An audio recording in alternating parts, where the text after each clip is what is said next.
Ni matumaini yangu mpendwa mtazamaji na msikilizaji, hujambo, nikukaribisha tena katika kipindi hiki cha mwongozo wa kujifunza Biblia.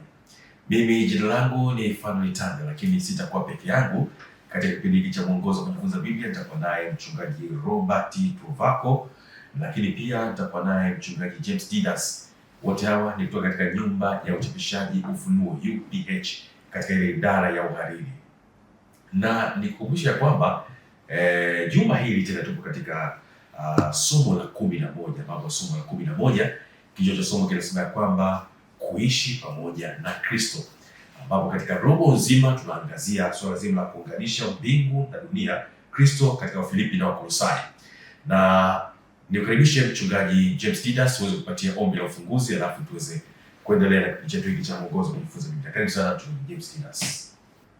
Baba yetu mwema mbinguni, jina lako litukuzwe sana siku ya leo tena kutupatia fursa hii adhimu ya upendeleo tu kujifunza neno lako, Biblia iliyovuviwa, na hivyo tunanyenyekea kwako tukiomba kwa njia ya Roho mwema aliye mwalimu mkuu atufundishe na tufike katika kina cha kile unachokusudia kwa ajili ya wokovu wetu.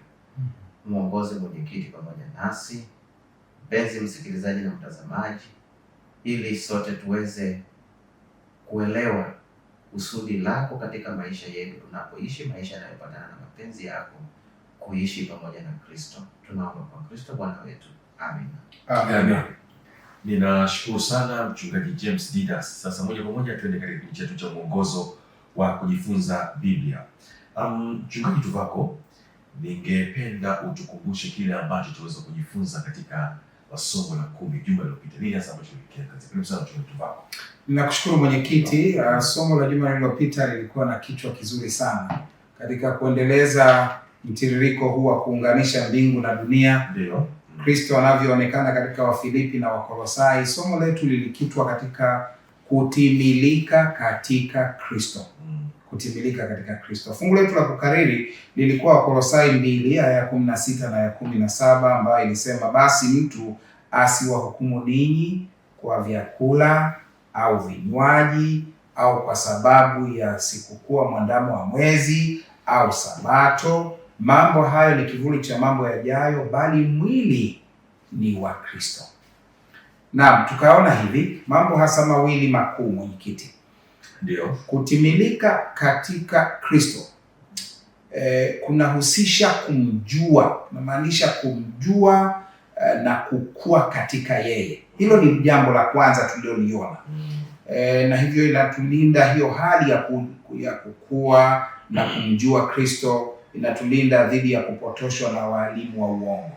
La pili, tuliona kwamba kutimilika katika Kristo kunahusisha kumtumaini yeye pekee kwa ajili ya wokovu, wala sio kanuni. Kanuni inakuwa ni matokeo ya namna ambavyo tumemtumaini yeye, na anatujenga hivyo tunatimilika kwa sababu ya uwepo wake ndani yetu. Tunatimilika hivyo katika Kristo. Nashukuru sana mchungaji Tuvako. Nirejee tena kwako mchungaji Didas. Waswahili wanasema leo tena kunani au kulikoni. Kulikoni katika kuishi pamoja na Kristo, ambapo ndio tunatembea juma hili katika somo la 11. Karibu mchungaji Didas.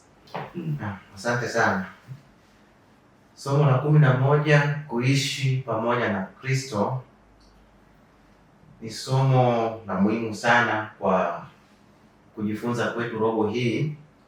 Somo ambalo linatupeleka juu ya kujifunza sifa za maisha halisi ya Kikristo. Maisha yanayoonyesha kwamba muumini ana muunganiko, ameunganishwa na Kristo, ana umoja na Kristo.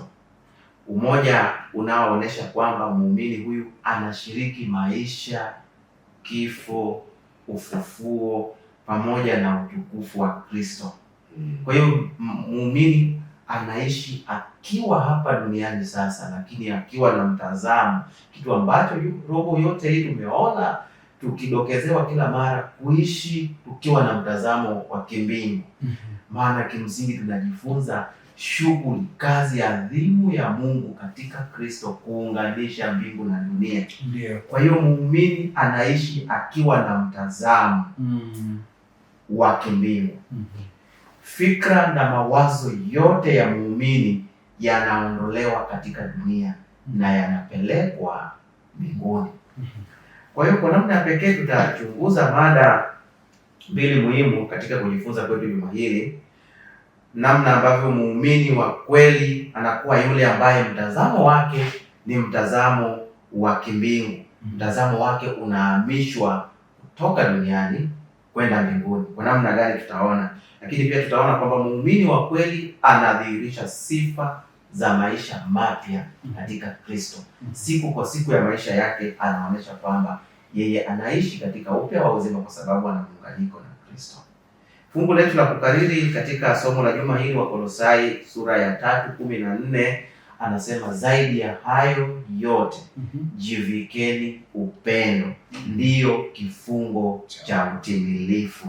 Ndio fungu la kukariri katika juma hili.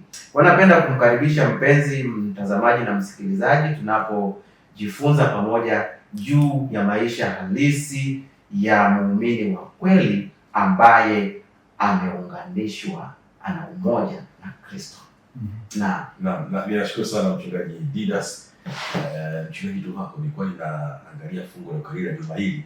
Nadhani watu wote wamelikariri. Ni fupi kabisa. Unatamani iwe hivyo. Lakini kuna mwingine hata hilo fungu anachukua muda. Kulikariri. Ni mstari mmoja tu. Mchungaji Duhako, ukiunga hapo kwa mchungaji Didas, amegusia kidogo kuhusiana na fikra. Na Mtume Paulo, au unawezaje kubadilisha mwelekeo wa mawazo yako kutoka mawazo yaliyo chini kwenda kwa yaliyo juu? Alikuwa ameanza kugusia pale kwenye fikra, mawazo. Karibu sana mchungaji.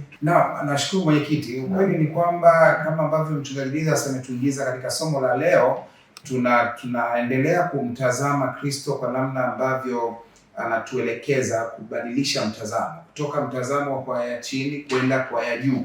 Na hivyo huu mwongozo namtia moyo mpenzi mtazamaji na msikilizaji, una namna fulani hata umetiririsha vizuri sana juma hili. Nilikuwa nikiangalia kwa mfano tu hata mtiririko wa siku. Jumapili nasema juu ya kuwa na mtazamo wa mbinguni, na ndipo tutaangalia baada ya hapo namna ambavyo baada ya kuwa na mtazamo wa mbinguni tunakomesha kuwa wa kidunia. Lakini kwa swali ambalo umeniuliza, wanadamu daima wanatamani kuhamisha mtazamo. Wanapenda kwenda juu kuangalia kila kitu chini, kupanda milima ili waone kila kitu chini, kupakia ndege ili waone vitu chini. Inaleta hisia nzuri na inaondoa hali ile ya kusongwa na vitu vya hapa chini. Sasa kinachosikitisha ni pale ambapo hata watu walijenga minara kwa ajili ya miungu isiyo ya kweli. Miungu ya uongo, yani ile waliodhani ni miungu. Hata kwenye mji wa Uru alipotokea Ibrahim, alipokuwa anaitwa Abraham, kulikuwa na minara ambayo ilijengwa kwa ajili ya ibada za sanamu, ambacho hakikuwa chema kufanya, lakini hiyo ni mifano ya namna mwanadamu anapenda kuangalia kilicho juu. Lakini unajua tunazungumza kwa mifano mingi, lakini mnara wa Babeli kwenye Mwanzo 11 ni mmoja ya vielelezo vya watu waliotamani kwenda juu, ingawa ni kwa uwezo wao wakatamani kujijengea jina. Tunachokitafakari leo kulingana na Mtume Paulo anavyokiweka vyema katika kitabu cha Wakolosai ni hiki, ya kwamba shauku yetu ya kwenda juu haipelekani na matashi ya kibinadamu ikiwa tunataka ifanikiwe. Inapaswa ipelekane na nia ya Mungu na nia ya Kristo. Kushuka hapa ni ili kuinua tulio hapa chini kwenda juu. Na kwa maana hiyo ni muujiza wa neema. Ni muujiza wa neema peke yake unaweza kubadilisha huo mtazamo.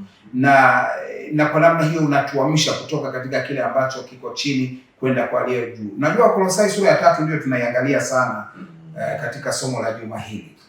Na ukiangalia aya zile ya kwanza hadi ya 4, niombe kuisoma aya ya kwanza hadi ya 4 wa Kolosai sura ya 3. Anasema, basi mkiwa mmefufuliwa pamoja na Kristo, Yatafuteni yaliyo juu, Kristo aliko ameketi mkono wa kuume wa Mungu. Yafikirini yaliyo juu, siyo yaliyo katika nchi, kwa maana mlikufa na uhai wenu umefichwa pamoja na Kristo katika Mungu. Kristo atakapofunuliwa, aliye uhai wetu, ndipo na ninyi mtafunuliwa pamoja naye katika utukufu. Kuna mambo yafuatayo ambayo yanaonekana kama virai vinavyorudiwa. Yaliyo juu, Kristo aliko. Yaliyo juu inarudiwa mara kadhaa, na halafu pamoja naye katika utukufu, hiyo ikiashiria pia juu. Unajua, Mtume Paulo anapolizungumzia hili, mwenyekiti, ninapomalizia katika hoja hii muhimu sana, ni hakika watu wanaomwamini Kristo, katika kule kumwamini Kristo, wanaingia naye katika mateso yake, kwa sababu aliteseka kwa niaba yetu, kwa ajili yetu. Alisimama mahali tulipostahili sisi kusimama. Alikufa kifo ambacho kilikuwa stahiki yako, yangu, yetu. Alikufa na kuingia kaburini mahali ambapo ilibidi sisi ndio tuingie. Na hivyo kufufuka kwake, ikiwa tunalipokea hilo la kafara yake, tunakufa naye kwa imani. Tunakubali kwamba kafara hiyo ni kwa ajili yetu, na hivyo tunapokiri imani yetu kwake, Mtume Paulo anatumia lugha hiyo kwamba tunaenda kwenye mauti pamoja naye, na hivyo tunafufuliwa pamoja naye anapofufuka kutoka katika kaburi kama mshindi. Na hivyo nisome sasa katika kumalizia ibara hii ya ukurasa 135 anaposema, hata hivyo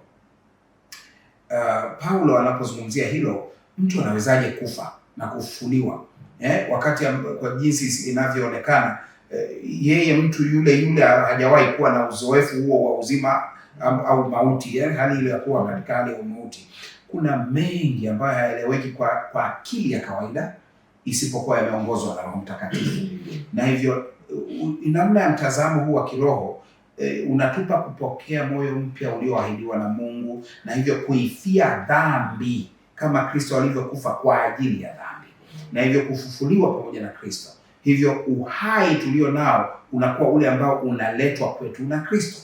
Na hivyo Paulo anasisitiza kudumu katika maisha haya ya kiroho ambao tunafanywa upya kwa sababu ya Kristo ndani yetu. Ninashukuru sana mchungaji Tuvako. Mchungaji Nidas, juma hili nilipokuwa ninapitia mwongozo kujifunza Biblia, katika ile siku ya Jumatatu nimezungumzia sasa swala zima la komesha kuwa wa kidunia.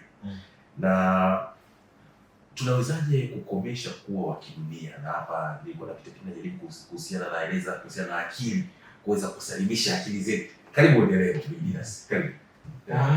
Naam, asante sana mwenyekiti. Na mnyororo huu ambao Pastor Tuvako anaendeleza tangu utangulizi ni somo ambalo linafuatana kwa namna nzuri sana.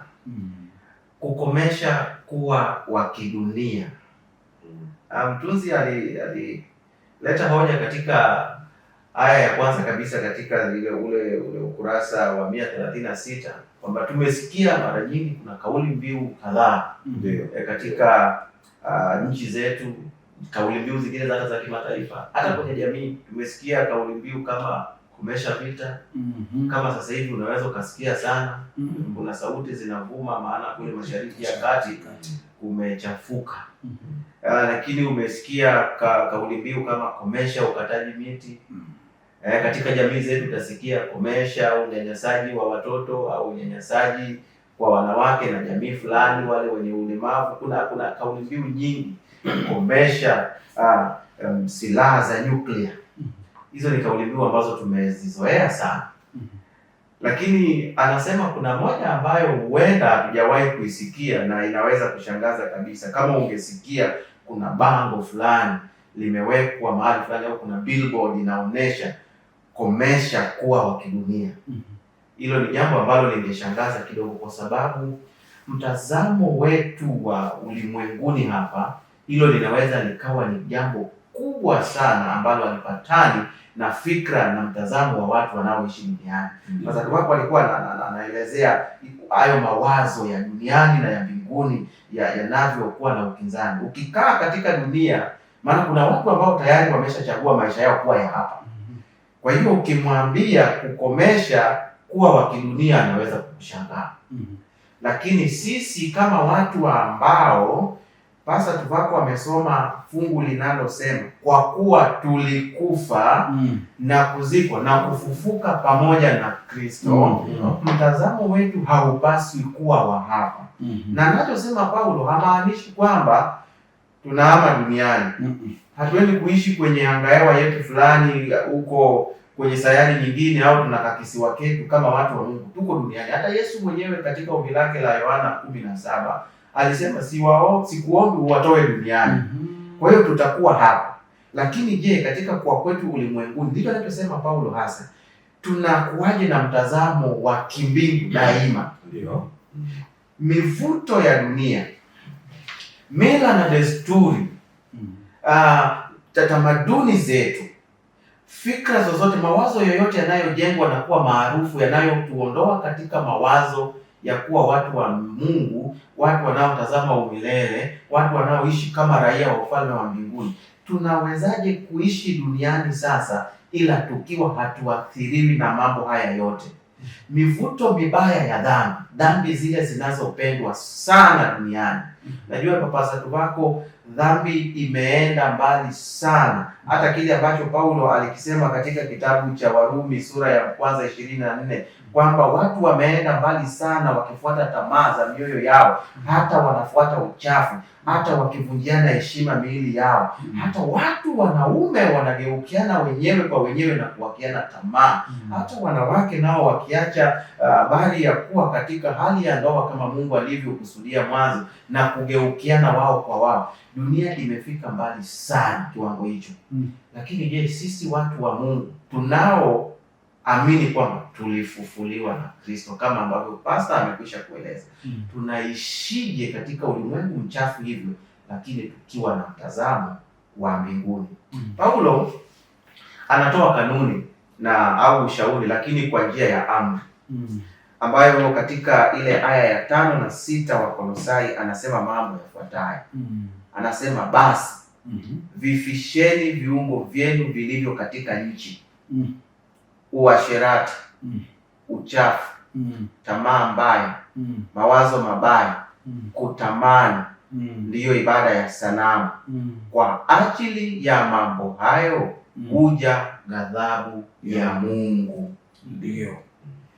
Kwa namna Paulo anavyoandika, unasikia ile aya ya 5 anasema basi vifisheni. Ukisikia mtu anasema basi, therefore, kuna kitu amekizungumza mwanzo. Mtindo wa uandishi anaotumia Paulo wa Kiyunani inaleta picha kwamba hata katika lugha ya kawaida ya Kiswahili ukisikia niliposema mtu amesema basi, kuna kitu fulani anakifikia hitimisho. Ni aya ya kwanza ndiyo inayoleta aya ya 5. Anaposema mkiwa mmefufuliwa pamoja na Kristo. Mkiwa mmefufuliwa pamoja na nani? Na Kristo. Basi vifisheni. Na hii Paulo anazungumza na Wakolosai sio kwa kuwaomba.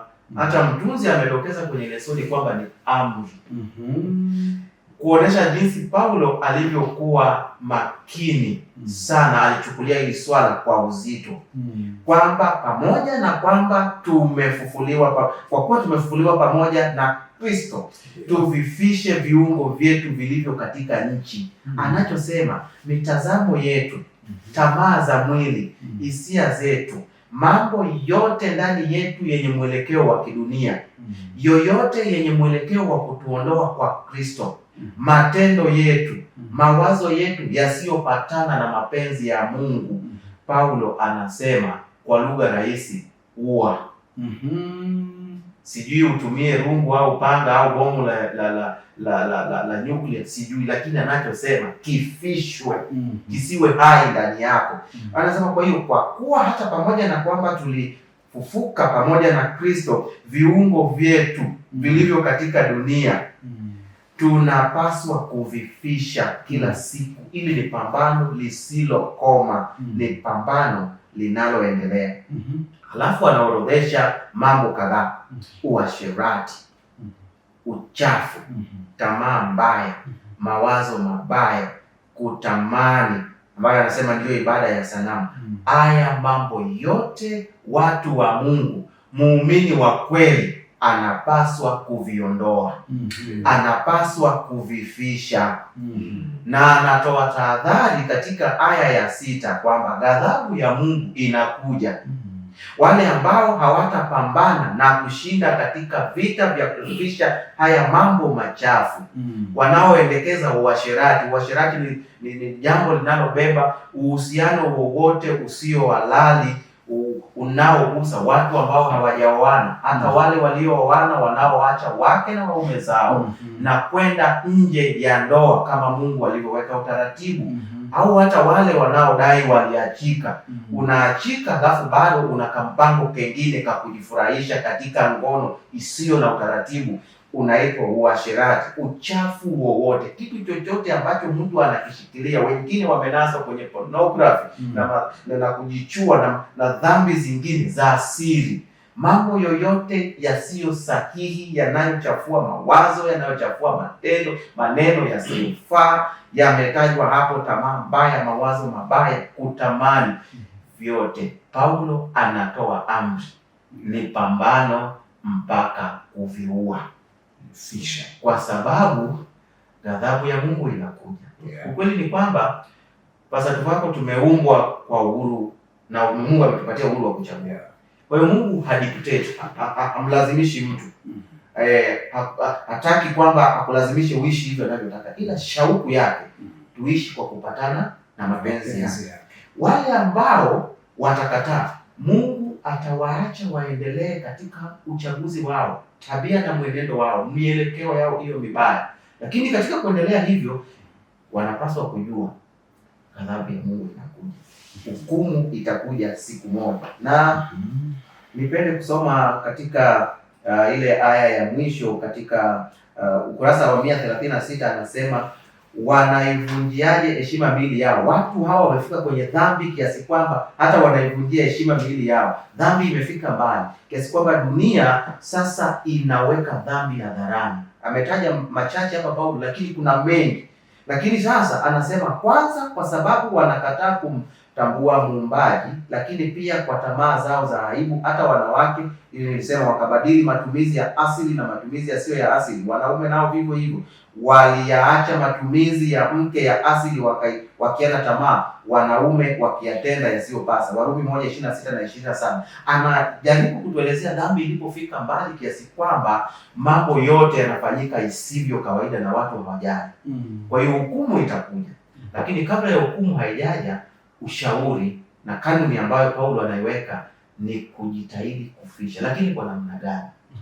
Lazima Yesu Kristo akae ndani ya mioyo yetu na nia zetu kwa njia ya Roho Mtakatifu. Ni lazima kwa njia ya utendaji wa Roho Mtakatifu maisha yetu yabadilishwe.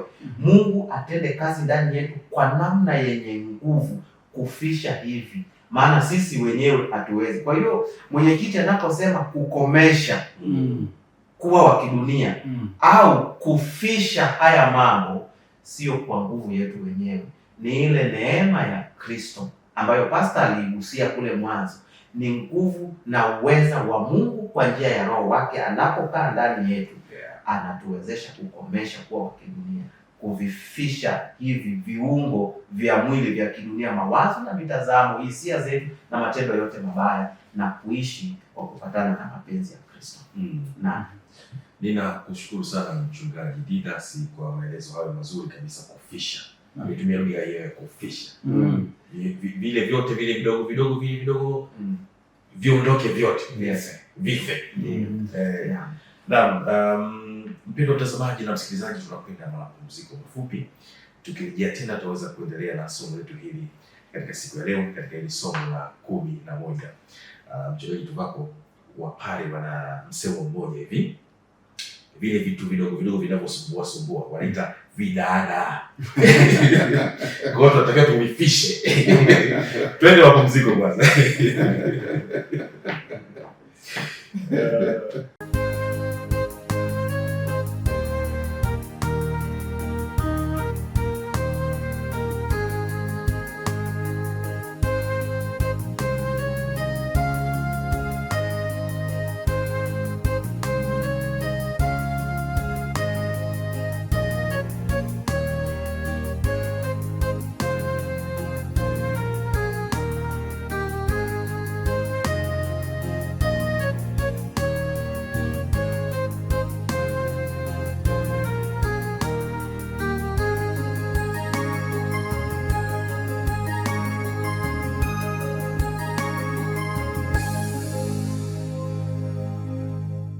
Tumerejea tena mpendwa mtazamaji na msikilizaji, kama unaungana nasi, kipindi ni mwongozo wa kujifunza Biblia katika somo la 11. Nirejee tena kwako mchungaji Tuvako. Naam. Ukiunga hapo ambapo amemaliza kuzungumza mchungaji Didas kabla ya kwenda mapumziko. Tumwangalie Mtume Paulo anapozungumzia swala zima la kuvaa utu upya. Kuvaa utu upya anamaanisha nini? Na hili linatusaidiaje katika umoja wetu katika Kristo? Maana leo au katika juma hili tunazungumzia umoja pia katika Kristo. Karibu sana mchungaji Tuvako. Nakushukuru mwenyekiti.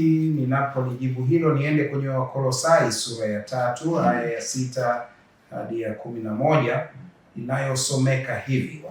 Wakolosai sura ya 3 aya ya 6 hadi 11. Kwa ajili ya mambo hayo huja ghadhabu ya Mungu. Mkalikomea aya ya 5 iliyosema mambo hayo pamoja na ibada ya nini? Anasema ndiyo ibada ya sanamu. Sasa kwa ajili ya mambo hayo, yani uchafu huo, uasherati, tamaa mbaya, mawazo mabaya, kutamani, kwa ajili ya mambo hayo huja ghadhabu ya Mungu. 7. Katika hayo ninyi nanyi mlitembea zamani mlipoishi katika hayo. Lakini sasa yawekeni, nasema yawekeni mbali nanyi hasa haya yote: hasira na ghadhabu na uovu na matukano na matusi vinywani mwenu. Msiambiane uongo, kwa kuwa mmevua kabisa utu wa kale pamoja na matendo yake, mkivaa utu mpya unaofanywa upya upate ufahamu sawasawa na mfano wake yeye aliyeuumba. 11. Hapo hapana Myunani wala Myahudi, kutahiriwa wala kutokutahiriwa, mgeni wala mshenzi, mtumwa wala muungwana, bali Kristo ni yote na katika yote. Sasa mwenyekiti, kuna wakati fulani nimewahi kuliona hivi, nadhani tumelisikia pia likisemwa katika mazingira fulani. Mtu amekasirika, ameudhiwa kabisa, anasema huyu jamaa nifahamu. Yaani utu wangu wa kale ukiibuka. Na mwingine anasema kabisa, sasa hapa ngoja nikuvulie koti. Yaani avue ule utu anaoonekana nao sasa hivi. Mwingine anasema ngoja nimweke Kristo pembeni kidogo. Kwa misemo yote hiyo ni kuashiria kwamba tumeuweka karibu huo utu wa kale. Yani hapa tumevaa koti, lakini ndani upo bado. Au upo karibu kabisa na sisi pale, ili tukiona joto tunatoa hivi tunavaa hiki. Yani kuna lugha zinazoweza zikaashiria ya kwamba lugha ya Mtume Paulo hatujaielewa. Na ndipo nilikuwa nakuja hapa kwamba anaposema kuvaa utu mpya, anamaanisha huo wa kale umezikwa. Umekufa, hauko hapo karibu, umezikwa. Uwezi ukatukana tena. Yaani wewe mtumishi wa Mungu huwezi ukasikika unasema lugha ambayo wale ambao hawajamjua Kristo wanaisema. Haiwezekani. Kama kweli wewe ni Mkristo, kuna mambo ambayo kama ambavyo lugha hii inavyoonyesha katika ibara na aya ambazo tumezisoma, hayapelekani kabisa na tabia ambayo ni ya Kristo. Na kwa lugha hiyo amesema hakuna kitu ambacho, nilikuwa nikisoma hii juma hili nikashangaa, hakuna kitu ambacho maandiko hayajakisema. Yaani mpaka na matusi. Unajua kuna vitu ambavyo tusingesema katika mazingira ya kawaida, lakini navyo vimesemwa kwamba hiki hakipaswi kuwepo. Wakati mwingine maandiko yanasema uwe na hasira lakini usitende dhambi. Jua lisichwe wakati ambapo hasira bado iko kifuani mwako. Kwa maana hiyo kwamba haya yote yanafahamika, yapo. Kunaweza kuwa na sababu za halali kabisa za kukuudhi. Lakini je, unaitikiaje? Ametumia maneno ambayo wakati mwingine ikiwa nikitafakari kidogo, hasira alafu ghadhabu.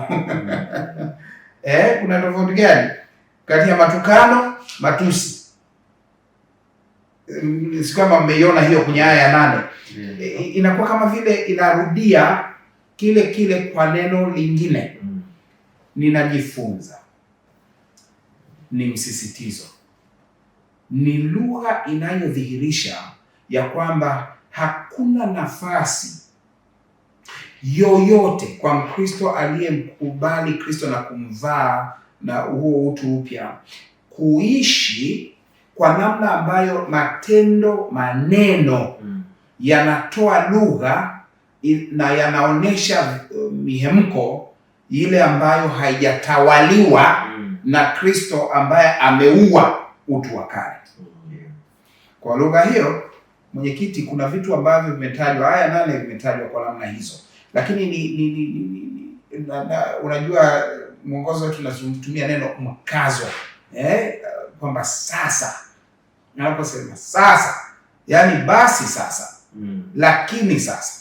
Ni lugha inayosema ni emphatic, yani anapiga muhuri kwamba imeshaisha ile. Sasa ni mwenendo mpya.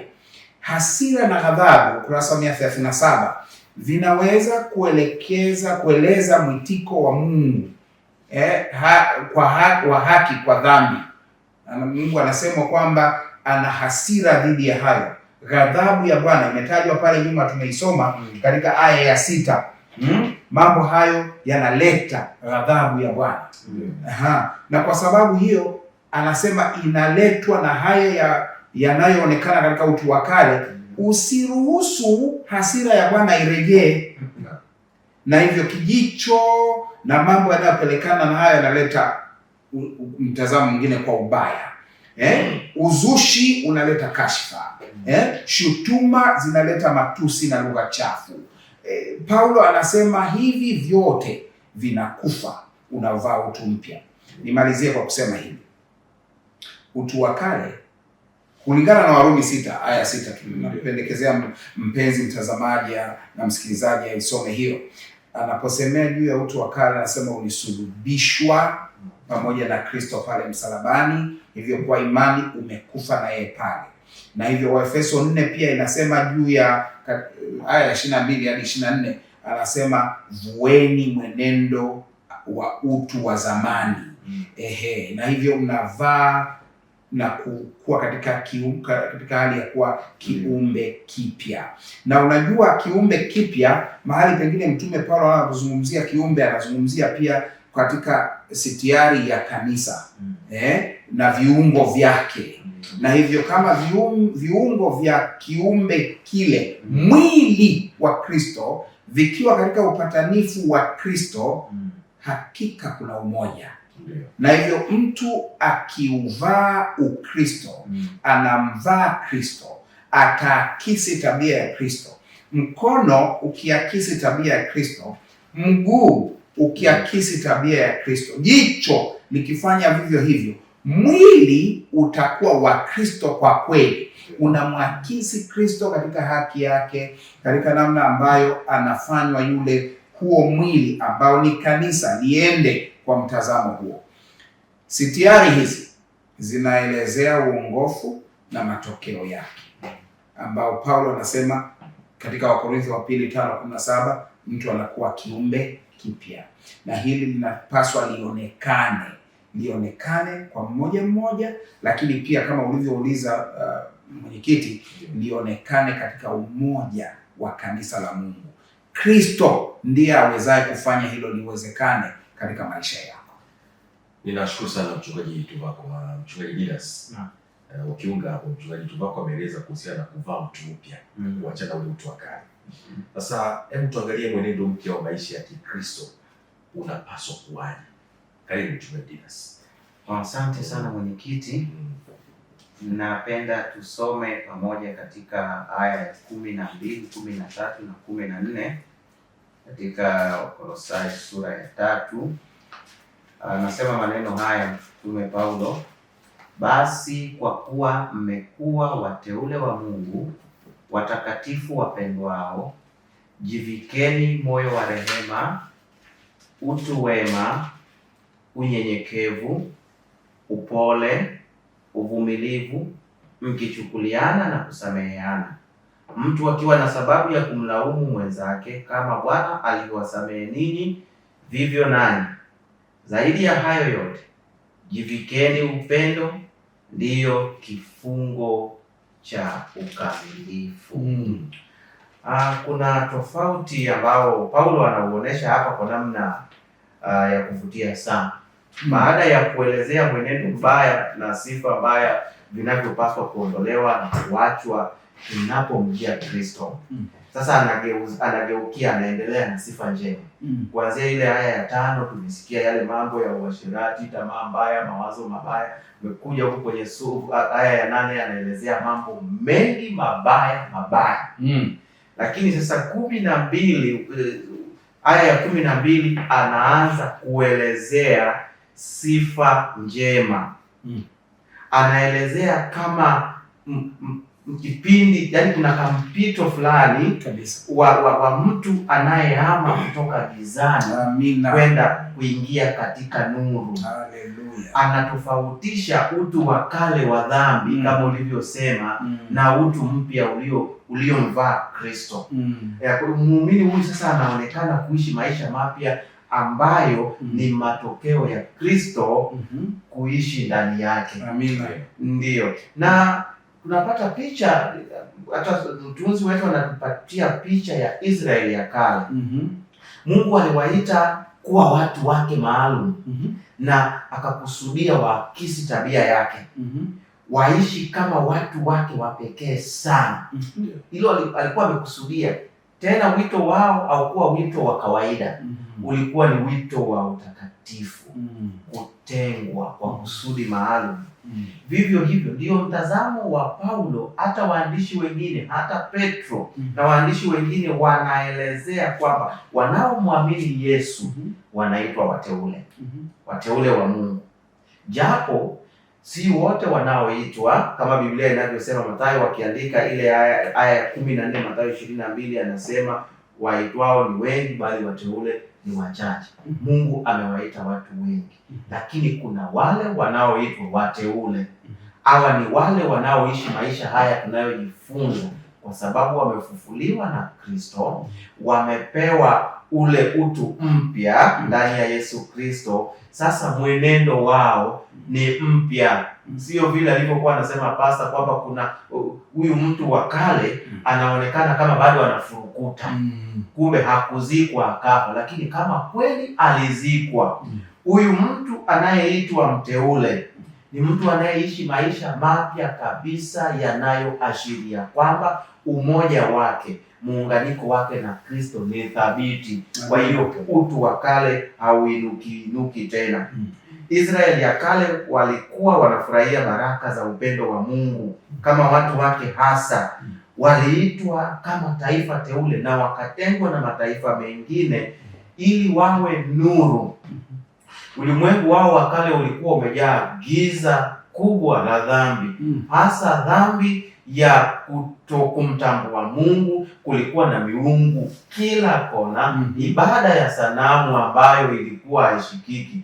Unajua, hata nawaza hata wakati Yuda wanachukuliwa kwenda Babeli au maeneo mengine, ni kana kwamba Mungu wao yaani taifa lao zima limeshindwa, wao wameshindwa na taifa zima na kiongozi wao mpaka Mungu wao.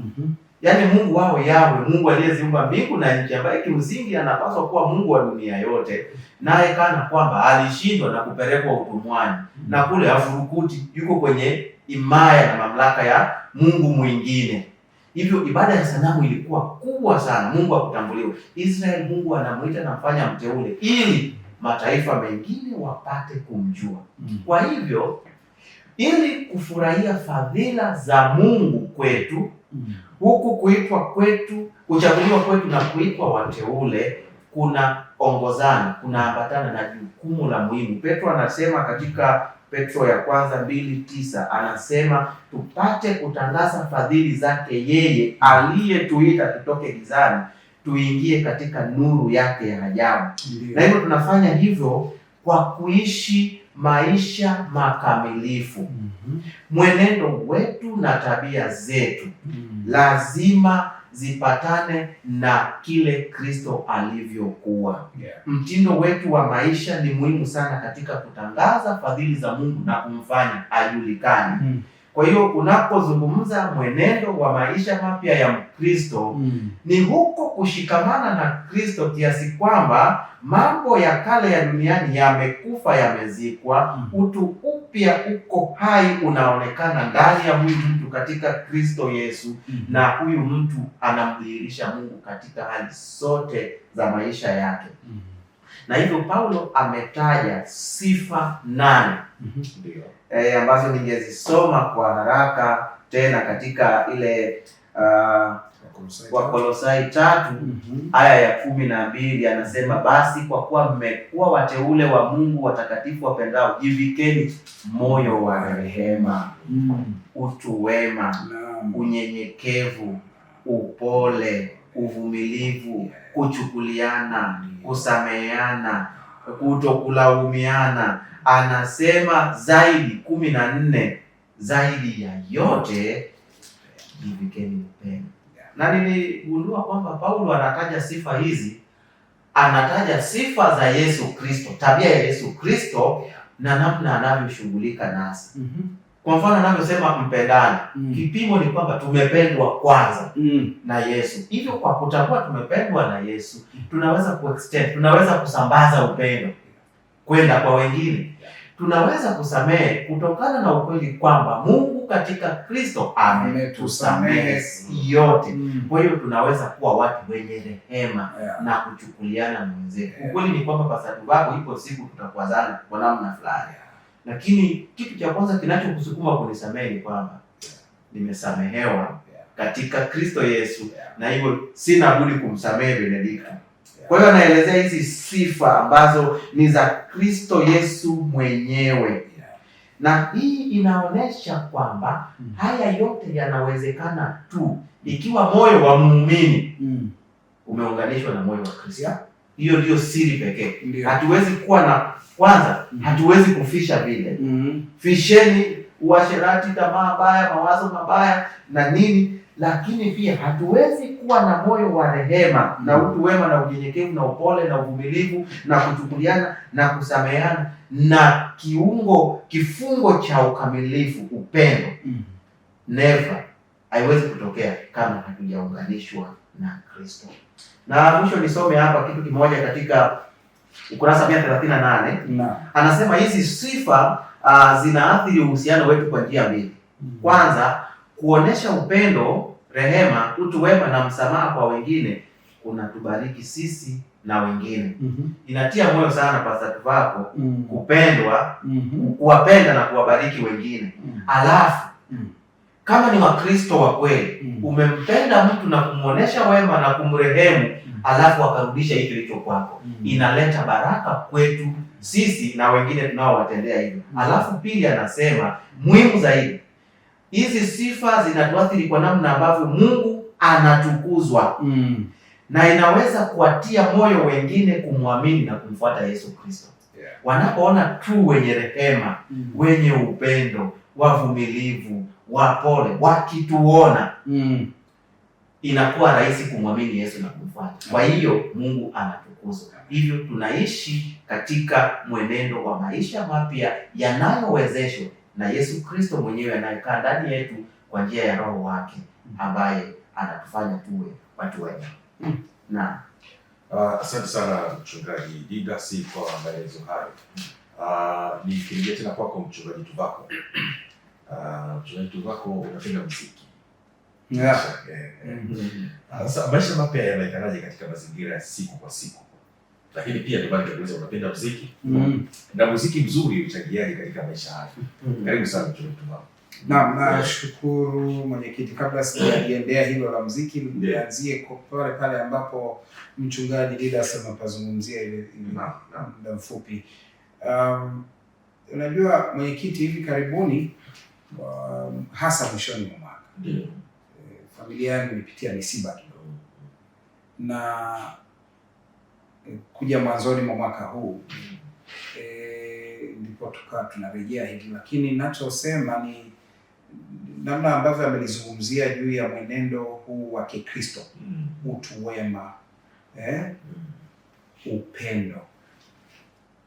Nimejifunza kuna watu wa Mungu wengi wanaweza wasiwe ndio wengi zaidi, lakini wapo watu wa Mungu wengi ambao tumeshuhudia upendo wa ajabu sana. Yaani mtu anayetenga muda na kuja kukusalimu, kukupa pole katika ratiba ngumu za leo, mpaka hivi karibuni. Yaani unashangaa sasa, mbona tunadhani tumefarijika tayari, lakini unaona kabisa watu mpaka unasema mbona haya ni madeni, mbona sijawahi kuwatendea watu kwa uzuri kiasi hicho. Watu wakiwa na utu wema wanafanya maisha kuwa rahisi, wanafanya maisha kuwa na amani, wanafanya tumaini lirejee hata pale ambapo kuna kuvunjika moyo. Unapozungumzia swala la kuishi maisha ya siku kwa siku, mwenyekiti, katika mazingira haya, niendelee kwenye aya ya 16 na ya 17.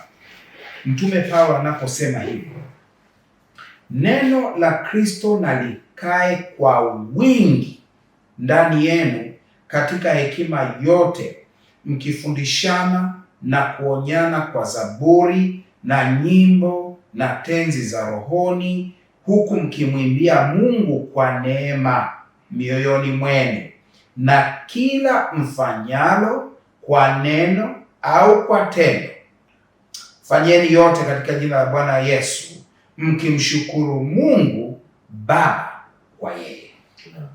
Unajua inanikumbusha ile Wakorintho wa kwanza 10:31, mlapo au mnywapo au mtendapo neno lolote, fanyeni yote kwa utukufu. Sijui kama mlifahamu wimbo, maana umeniuliza juu ya muziki. Sasa hili fungu linanipeleka nyuma kidogo. Mlapo mnywapo mtukuzeni, mlapo mnywapo mtukuzeni, mlapo mnywapo mtukuzeni, mtukuzeni Mungu. Sijui kama ulikuwa umeshazaliwa, lakini kwa huu wimbo ni nyimbo zinazofanya kukumbuka kile ambacho Kristo ametenda. Na hivyo mafungu haya yanatuambia kama ambavyo alitenda, neno lake likae ndani yenu, halafu si kidogo, kwa wingi. Sasa kwa wingi kwa maana gani? Mwenyekiti, kuna mambo kadhaa ambayo ni muhimu kuyaangalia hapa. Lugha inaeleza kwa namna ya msisitizo kama huo, kuonyesha wingi huo na jinsi ambayo inafananisha neno la Kristo linavyoweza kufanana likikaa ndani yetu. Lakini kina maana gani hiki kirai au niseme hii ibara? Kila mmoja, mpenzi mtazamaji na msikilizaji, nasi sote, kila mmoja ana fursa ya kuchagua kila siku kusoma neno la Mungu, kuomba. Ni fursa ya uchaguzi, lazima uchague. Na unapochagua hivyo, ndipo litakaa kwa wingi ndani yako. Usipopanga kwenye ratiba yako, unasubiri mwenyekiti, sisemi kwa ubaya, lakini unakutana na marafiki zetu wengi siku hizi ambao wanasema mimi bwana nasubiria Ijumaa jioni niangalie mwongozo wa kujifunza Biblia ili nipate la kujibu siku ya Sabato. Moyoni nasema kama wewe unaangalia ili upate la kujibu siku ya Sabato, bado kuna shida. Ingepaswa usome kila siku. Hiki ni kichocheo tu, usome mwenyewe, likae ndani yako. Halafu unapokuja kuangalia tunachojadili, ulinganishe na kile ulichosoma, na halafu uwe umejijenga vizuri. Nimalizia kwa kusema hili, mwenyekiti, tunatiwa moyo Mtume Paulo anaposema kuna zaburi, kuna tenzi, kuna nyimbo za rohoni. Mwandishi wa mwongozo wetu anapendekeza hili, ya kwamba haikuwekwa hii lugha kuamaanisha tu nyimbo zozote. Ni nyimbo zinazotokana, na amesemea katika neno pia zaburi, kwamba zinatoka Agano la Kale hadi Agano Jipya. Nyimbo zilizotumiwa katika kuhusianisha maandiko na muziki. Hivyo ni muziki unaomuinua mtu kutoka kwa yale ya chini kwenda kwa yaliyo juu. Ipo tofauti kubwa mno. Kwa sababu ya muktadha wetu na muda tulionao, hatuwezi kusema hapa kwa kurejea, lakini kuna namna ambavyo muziki umethibitishwa usiotoka juu unashusha hata viwango vya kufikiri, unadhoofisha hata maadili. Huwezi ukafa katika yale tuliyosema umekufa huku ukiendekeza muziki usiotoka juu. Huwezi. Unashangaa kabisa, unasoma Biblia alafu unaendekeza yale, unashangaa unabaki pale pale. Mark Twain. Ukweli ni huu. Kuna nyimbo katika nyimbo za Kristo, tuna wimbo kama 150. Hasha maneno mabaya yasitoke kinywani. Kuna moyo mwema uzuie ndimi zisitamke, toe uchafu. Okay? Kuna nyimbo kama namba 15 nasema nena rohoni Yesu, nena kwa upole. Fungu la pili linasema nena kama zamani. Anasema fundisha watoto kuomba. Unajua hiyo inamaanisha nini? Nyimbo za hizi zinazotajwa hapa ni zinazojenga katika Kristo. Nikae ndani yenu kwa wingi. Asante sana mchungaji Tuvako. Mchungaji Didas, tunapomalizia kipindi chetu hiki cha mwongozo wa kujifunza Biblia, tunawezaje kuendelezaje mwenendo mwema katika Kristo tunapodhihirisha kuishi pamoja na Kristo? Unajua nyuma leo tunazungumzia kuishi pamoja na Kristo. Karibu sana mchungaji Didas. Naam, kama ambavyo tumeona tangu tulipoanza, ndio hata pamoja na amri ambayo Paulo anasema fisheni, kana kwamba anawaambia wao ndio wafanye, uzoefu wa maisha ya Ukristo, kuendeleza mwenendo mwema wa maisha ya Mkristo ni jambo ambalo sio la kwetu wenyewe. Ni tendo la Yesu Kristo. Neema yake ndiyo inayoweza kutufanya tuendelee, tudumu katika mwenendo mwema. Kwa hiyo kwa njia ya Roho Mtakatifu anayekaa ndani yetu, tunaweza kuishi katika uzoefu wa siku kwa siku wa kuwa watu wema. Amen. Lakini kuna uchaguzi kama nilivyosema, ni lazima nifanye kwa makusudi, kusoma neno, kuomba, kutafuta kuwa karibu na Kristo. Kwa hiyo kila siku inatupasa kufanya kujitoa kwetu upya kwa Kristo kila siku. Lakini vita ya uovu ni vita ya kila siku. Lazima kila siku tunuie kupambana na uovu. Lakini kila siku lazima tujilinde dhidi ya tabia zote za dhambi na mielekeo ya dhambi. Tupambane kwa namna inavyowezekana kwa msaada wa Kristo Yesu anayekaa ndani yetu kwa njia ya Roho wake, kuendelea kuwa watu wema, kuendelea kudumisha matendo mema, kuishi kama watu wanaoishi mbinguni tukiwa hapa. Inawezekana. Kwa hiyo kwa msaada wa Mungu kwa njia ya Roho wake na kwa kuchagua kwetu kujisalimisha kwa Mungu kila siku, tukipambana na dhambi, basi tunaweza kuendelea kuishi katika maisha yanayompendeza Mungu, maisha ya mwenendo mwema. Asante sana mchungaji Didas. Lakini pia nikushukuru sana mchungaji Tuvako kwa nasi tena kwenye kipindi hiki cha mwongozo wa kujifunza Biblia. Mimi jina langu ni Family Tani, na kushukuru sana kwa kutenga muda wako kuwa nasi tena katika kipindi hiki. Tunapomaliza kipindi hiki, ni kuombe mchungaji Robert Tuvako uweze kutufungia kwa ombi. Karibu. Tuombe. Baba Mungu wetu mwenye enzi, Mwokozi wetu, mpaji wa vyote vilivyo vyema, tunakutukuza na kukusifu. Wewe unastahili. Asante kwa neno lako ambalo leo tumekuwa na fursa ya kulitazama na kulijadili na kukusikiliza ukinena kwetu kupitia kwalo, ya kwamba tunaweza kukamilishwa kutembea pamoja na wewe Kristo, tukiwa na imani katika wewe. Tusamehe katika kupungua kwetu, ukatuokoe kwa ajili ya utukufu wako. Mbariki mpenzi mtazamaji na msikilizaji, na kila mmoja wetu tuwezeshe kutembea pamoja na wewe Yesu, katika jina la Bwana wetu Yesu, amen. Amen.